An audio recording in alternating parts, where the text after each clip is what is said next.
And I don't know who need to hear this, but nobody not obey you. You just not have no ambition, you just not work hard enough. Because why nobody not obey a mission?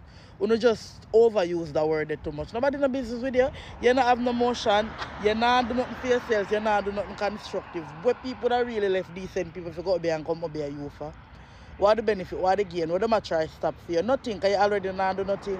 It's like the people who obey one park car for stop. Oh my God, you have one park here, you not move, so they move obey for you already park up. Make it make sense. We don't have no ambition, we don't know if you save, we don't know if you do nothing. We don't know if you budget, we don't know if you prioritize the right things, we don't know do nothing with our life. What people are obey on for?